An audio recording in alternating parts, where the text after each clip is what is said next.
하나님 말씀 요한복음 19장 1절에서 13절 말씀입니다. 이에 빌라도가 예수를 데려다가 채찍질하더라. 군병들이 가시나무로 관을 엮어 그의 머리에 씌우고 자색 옷을 입히고 앞에 가서 이르되 유대인의 왕이여 평안할지어다 하며 손으로 때리더라.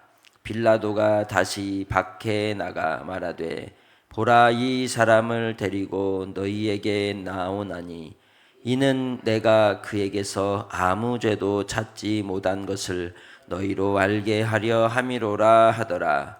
이에 예수께서 가시관을 쓰고 자색 옷을 입고 나오시니 빌라도가 그에게 말하되 보라, 이 사람이로다 하매 대제사장들과 아랫 사람들이 예수를 보고 소리질러 이르되 십자가에 못 박으소서, 십자가에 못 박으소서 하는지라. 빌라도가 이르되 너희가 친히 데려다가 십자가에 못 박으라. 나는 그에게서 죄를 찾지 못하였노라. 유대인들이 대답하되 우리에게 법이 있으니 그 법대로 하면 그가 당연히 죽을 것은 그가 자기를 하나님 아들이라 함이니이다. 빌라도가 이 말을 듣고 더욱 두려워하여 다시 관정에 들어가서 예수께 말하되 너는 어디로 붙었냐 하되 예수께서 대답하여 주지 아니하시는지라. 빌라도가 이르되 내게 말하지 아니하느냐? 내가 너를 놓을 권한도 있고 십자가에 못 박을 권한도 있는 줄 알지 못하느냐? 예수께서 대답하시되 위에서 주지 아니하셨더라면 나를 해할 권한이 없었으리니 그러므로 나를 네게 넘겨준 자의 죄는 더 크다 하시니라. 이러함으로 빌라도가 예수를 놓으려고 힘썼으나 유대인들이 소리질러 이르되 이 사람을 놓으면 가이사의 충신이 아니니이다. 무릇 자기를 왕이라 하는 자는 가이사를 반역하는 것이니이다. 빌라도가 이 말을 듣고 예수를 끌고 나가서 돌을 깐 뜰 히브리 말로 가바다에 있는 재판석에 앉아 있더라. 아멘. 성경의 모든 내용들을 창세기에서 요한계시록까지 그 내용에 대한 질문을 하나 우리가 만든다면 여러 질문들이 나오는데 그 중에 한 가지가 무엇이냐? 누가 왕이냐라는 질문입니다. 성경을 통해서 우리에게 이야기하는 것은 이 땅에, 이 세상에 대한 주인이 누구이냐, 통치자가 누구이냐, 왕이 누구냐라고 하는 질문에 대한 답이라고 할 수 있습니다. 아담과 하와 범죄 이후 그의 아들로 태어났던 가인과 아벨, 그리고 가인의 후손들을 통하여 성이 세워지고 그리고 나라의 왕들이 끊임없이 나오는 그런 역사의 연속선상에서 땅의 나라와 하나님의 나라의 사이에서 우리는 살아가고 있는 사람들입니다. 그 속에서 우리는 분명 알아야 할 것은 예수 안에서 믿는 하나님의 백성들은 하늘에 속한 하나님 나라의 백성이라는 것입니다. 분명 우리의 정체성이, 우리의 신분이 하나님께 있음을 항상 생각하고 기억하며 이 땅에서 우리가 살아갈 때 또한 땅의 나라에도 유익한 자가 되고 또 땅의 나라를 통해서 하나님의 나라를 온전히 이루어가는 사명을 감당해 갈 수 있게 되는 줄 믿습니다. 그것이 분명 하나님께서 참 왕이심을 드러내고 이루고자 하시는 주의 뜻인 것이죠. 이를 위하여 예수 그리스도께서 나라와 권세와 영광을 가지고 이 땅에 오셔서 우리를 위하여 십자가를 지신 겁니다. 하나님 아버지께서 참 왕이시며 그의 아들 예수 그리스도를 통하여 만왕의 왕으로 만주의 주로 삼으시고 모든 피조물들을 주님 앞에 무릎 꿇게 하시는 역사, 그것은 십자가로 말미암아 우리를 위해 이루신 구원의 역사로 완성된 줄 믿습니다. 끊임없이 쏟아붓는 유대인들의 협박과 그리고 외치는 군중들의 함성 때문에 본디오 빌라도는 이 일을 빨리 마무리 짓고자 했습니다. 그래서 6월절 되면 사면의 대상자를 선정하고 풀어주는데, 그때에 내가 예수를 풀어주리라고 했더니 백성들은 원치 않고 누구만을, 바라바만을 풀어주라고 이야기하죠. 강도 불의한 자를 풀어주라고 불법을 자행합니다. 그리고 19장 1절로 본디오 빌라도는 예수님을 데려다가 채찍질합니다. 아무 죄도 없는데 채찍질을 하는 것이죠. 그들의 마음을 풀어주려고 한 것입니다. 군병들이 가시나무로 관을 엮어 그의 머리에 씌우고 자색 옷을 입혔다고 얘기하죠. 자색 옷은 왕이 입는 옷의 색깔입니다. 그러나 그 머리에 무엇을 씌워서? 가시나무로 엮은 관을 씌워 깊이 내리찍음으로 흘러내리는 그 빛빛으로 물들어가는 가운데 우리 주님은 조롱과 비난을 그리고 멸시와 천대를 받으셨지만, 이는 이사야서 53장에 말씀하듯 그가 찔림은 우리의 허물 때문이요 그가 상함은 우리의 죄악 때문이라 하신, 그들은 알지 못하고 하였으나 그것은 곧 하나님께서 우리를 위하여 흘리셔야만 했던 그의 아들 예수 그리스도의 보혈의 피로 우리가 회복이 되고 치유가 되고 온전해짐 때문인 줄 믿습니다. 그래서 이 군병들이 예수님께 뭐라고 얘기합니까? 유대인의 왕이여 평안할지어다 하며 손으로 뺨을 치고 조롱을 하고 침을 뱉은 겁니다. 군병조차도 예수님을 무시하고 조롱했던 것이죠. 그러면서 빌라도가 다시 밖에 나가서 군중들에게 말을 하는 겁니다. 이는 내가 그에게서 아무 죄도 찾지 못한 것을 너희로 알게 하려 함이로라고 그 예수님을 끌고 나오는 겁니다. 그때 예수님의 모습은 어떤 모습이었을까요? 머리에 관을 씌운 채 가시관에 피가 낭자하여져 있고, 그리고 자색 옷을 입혔으나 그 자색 옷도 피에 적셔진 채 채찍에 맞고, 그리고 손에 뺨을 맞아 붉게 물든 그 모습으로, 한마디로 군중들에게 조롱받기 좋은 그 모습 그대로 보여주고 있는 것이죠. 그러면서도 빌라도가 하는 말은 그에게서 아무 죄를 찾지 못해 고문하고 너희들에게 보낸다. 니네들이 알아서 해라 라고 하는 겁니다. 나는 죄가 없다고 하는 것이죠. 그러나 그 법정은 본디오 빌라도의 법정입니다. 모든 책임은 누구에게 있다? 본디오 빌라도에게 있다는 것이죠. 오늘 이 시대 속에서도 우리는 분명히 알아야 합니다. 하나님께서 이 땅에 그의 아들 예수 그리스도를 보내신 뜻이 어디에 있는가? 그 당시에는 제사장들이, 바리새인들이, 서기관들이, 한밤중에 함께 몰려간 군중들이 승리하는 것 같고 옳은 것 같고 맞은 것 같으나, 그 혼돈과 혼란 속에서도 분명한 것은 하나님의 뜻은 작동되고 있다는 겁니다. 하나님이 일하고 계신다는 겁니다. 이 시대 속에서도 하나님은 일하십니다. 그러나 많은 경우에 우리는 하나님은 제쳐두고 생각하고 판단한다는 것이죠. 나의 삶에, 나의 인생의 순간순간마다 과연 나는 얼마나 하나님을 인정하고 하나님의 주권을 신하며 살아갑니까? 주님의 뜻을 바라보면서 우리가 살아가야 함에도 불구하고 이 세상 가운데 믿는 사람이나 믿지 않는 사람이나 동일한 모습으로 믿음 없음으로 사는 그러한 부끄러운 모습이 우리 가운데 있지 않는지 우리 자신을 살피는 시간이 되기를 원합니다. 19장 6절의 말씀에 제사장들과 아랫사람들이 뭐라고 소리를 지릅니까? 십자가에 못 박으소서, 십자가에 못 박으소서. 우리가 누군가 어떤 문제가 있을 때 사과해 해서 잘못했어 미안해 하면 알았어 그럼 됐어 하던가요? 세상은 어떤가요? 진정성이 없어 다시 해.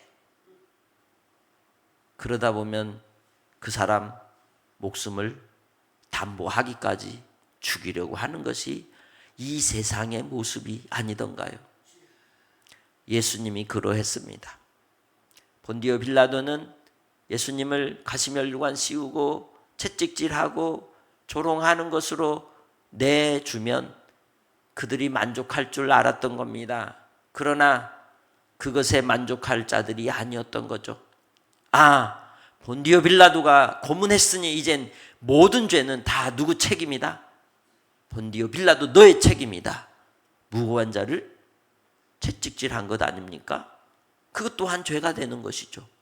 그러나 제사장들과 아랫사람들과 그 군중들의 목표는 무엇에 있었어요? 이미 짜놓은 각본대로 예수님 죽이기를 결심했던 것입니다. 그러기에 그들이 외치는 것은 단 한 가지입니다. 죽여라. 우리는 예수가 죽는 걸 원한다. 다른 것 다 상관없이 그가 잘한 것, 어떤 것 신경 쓸 것, 가르침 다 필요 없다. 다만 우리는 그가 뭐하다? 싫다. 꼴보기도 싫다. 군중들이 선동을 당하니 옳고 그름을 판단하지 않는 겁니다. 감정대로 생각하게 되는 것이죠. 그래서 예수님께 대한 십자가에 못 박으라고 외치는 그 못 박음의 소리에 대하여 본디오 빌라도는 냉정하게 이야기하는 겁니다. 너희가 친히 데려다가 십자가에 못 박으라. 나는 그에게서 죄를 찾지 못하였노라. 나는 그에 대하여 판단을 내릴 때 무죄하다라고 선언할 수밖에 없다라고 이야기하는 것이죠. 유대인들이 대답하되 우리에게 법이 있으니 그 법대로 하면 그가 당연히 죽을 것은 그가 자기를 하나님의 아들이라 함이니이다. 본디오 빌라도는 그들이 말하는 그가 자기를 하나님의 아들이라 함이니이다 하는 말씀을 듣고는 예수님이 하셨던 진리에 대한 가르침의 내용이 그리고 진리를 내가 믿느냐 하는 그 말씀을 들었던 법정 안에서의 이야기가 그 심령에 예수님에 대한 존재가 어떤 분이심을 보고 두려워하게 되는 것이죠. 그래서 그 말을 듣고 더욱 두려워하게 되었던 겁니다. 그래서 예수님께 다시 본디오 빌라도가 들어가서 확인을 하게 됩니다. 너는 어디로부터냐? 예수님께서 대답을 하지 않는 것이죠. 이미 답은 주어졌고 이미 예수님이 가셔야 되는 길은 정해져 있는 것이죠. 이 세상과 이 시대의 모든 역사의 중심에 흐르는 이러한 억울하게 죽임을 당하고 그리고 군중들이 원하는 그 탐욕을 잠재우기 위한 모든 이러한 현상들을 르네 지라르라고 하는 프랑스 사회학자가 무슨 이론이라 그랬어요? 희생양 이론이라고 말씀을 드린 적이 있습니다. 그러나 예수 그리스도는 희생양 이론에 맞춰진 것이 아니라 하나님께서 친히 스스로 어린 양으로 제물이 되어서 우리를 위해 속죄의 은혜를 주시려고 가셨던 겁니다.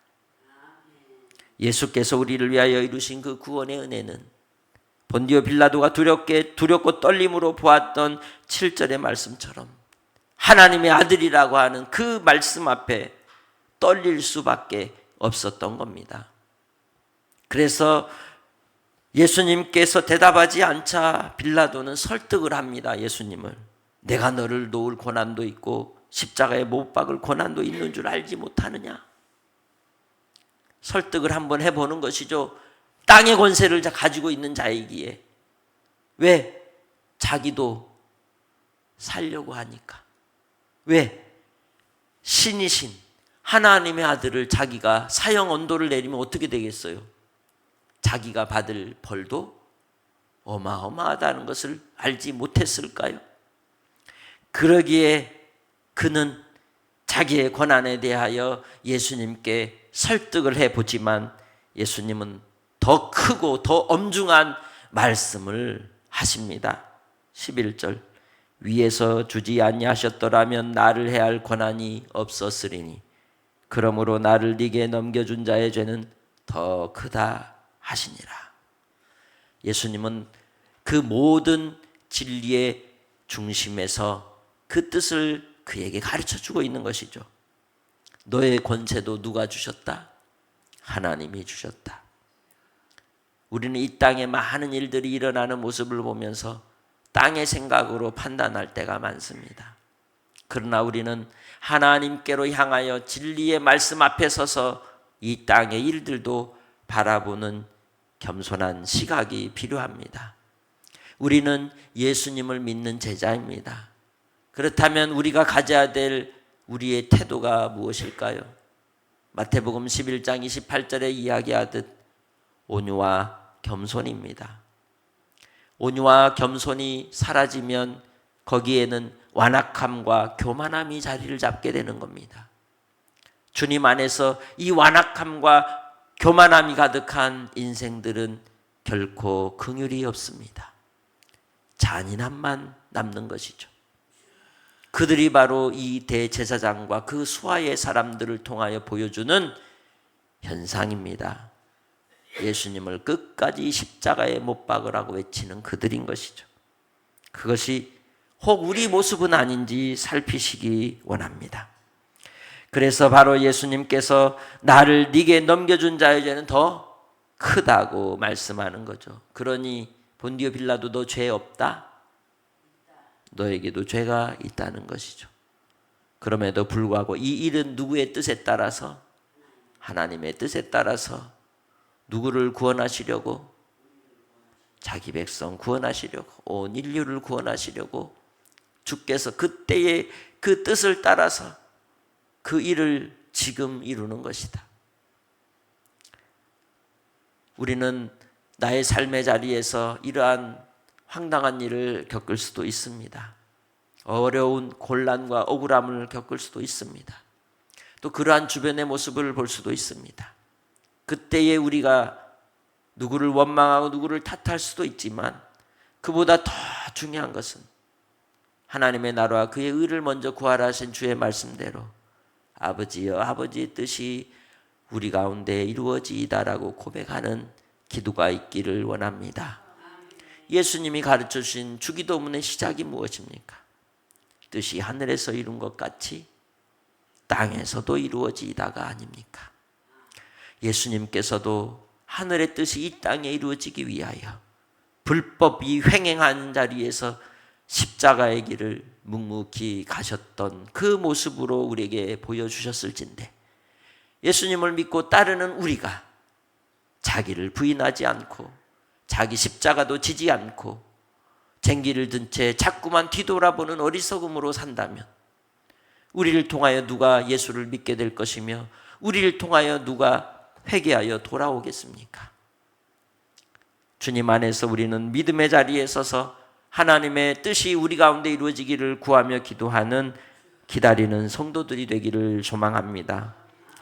12절 이러함으로 빌라도가 예수를 놓으려고 힘썼으나 유대인들이 소리질러 이르되 이 사람을 놓으면 가이사의 충신이 아니니이다. 무릇 자기를 왕이라 하는 자는 가이사를 반역하는 것이니이다.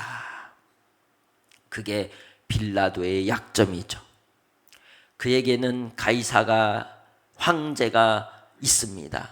자기를 파견한 황제, 자기의 권세와 권위도 땅의 권세로 치면 황제에게로부터 부여된 것이었기에 그 유대인들의 소리에 두려워할 수밖에 없었던 것이죠. 이 사람을 놓으면 가이사의 충신이 아니니이다. 그는 이 말 앞에 뒤돌아설 수도 없었던 것이죠. 본디오 빌라도의 약점이 될 만한 부분을 붙들고 뒤흔드는 자들 앞에 그들의 변론 앞에서 그 누구도 싸워 이길 수가 없는 상황이 되고 만 것이죠. 그래서 세상 속에서 어찌 보면 진리를 이기는 자는 어떤 자들일까요? 선동자들입니다. 선동하는 선동가들이 진리를 이길 때가 많습니다. 말쟁이들인 것이죠. 그래서 진리는 언제 드러나느냐? 시대가 한참 흐르고 나면 참이 드러날 때가 많습니다. 예수님께서 십자가에 못 박히시고 죽으시고 고난을 당하시고, 그럼에도 불구하고 제자들이 성령의 충만함을 입고 복음을 증거할 때도 얼마나 많은 박해와 시련과 고난을 당하며 예수 이단자라고 조롱을 받았습니까? 지금도 마찬가지입니다. 우리가 예수님을 믿기 때문에 박해와 시련을 당할지라도 그 길이 진리의 길이기에, 생명의 길이기에, 영생의 길이기에 우리는 그 길을 가는 것입니다. 예수님께서 묵묵히 그 길로 향하셨던 것처럼 우리도 우리에게 주시는 십자가를 지고 끝까지 믿음의 길을 가는 주의 백성들이 되시기를 바랍니다. 본디오 빌라도는 물러설 수가 없었습니다. 그는 그에게 맡겨진 길을 가야 할 수밖에 없었던 것이죠. 가이사를 반역하지 않으려고 그의 위신과 그의 처세와 그의 가족과 그에게 남겨진 많은 것들을 버릴 수가 없기에 그는 그 가슴에 두려움을 머금고 심판을 내릴 수밖에 없었던 것입니다. 13절, 빌라도가 이 말을 듣고 예수를 끌고 나가서 돌을 깐 뜰에 있는 재판석에 앉아 있더라. 결국 그가 재판석에 앉게 되지만 그는 두렵고 떨리는 심정이었을 겁니다. 우리는 주님 앞에서 하나님의 뜻을 감당하는 자가 되기 원합니다. 진리의 편에 서서 강하고 담대하게 믿음으로 살아가는 하나님의 백성들이 되기 원합니다. 예수님은 십자가의 고난을 받으실 때에 겟세마네 동산에서 드렸던 기도처럼 아버지여 이 잔을 내게서 옮기시옵소서. 얼마나 그 잔이 고통스러운 잔이었으면, 그러나 아버지의 원대로 되기를 기도하셨던 그 기도에 우리도 주님 안에서 화답하며 이 땅에서 나의 삶에 일어나는 문제 속에서도 아버지의 원대로 되기를 기도하는 용기 있는 성도들이 되기를 원합니다.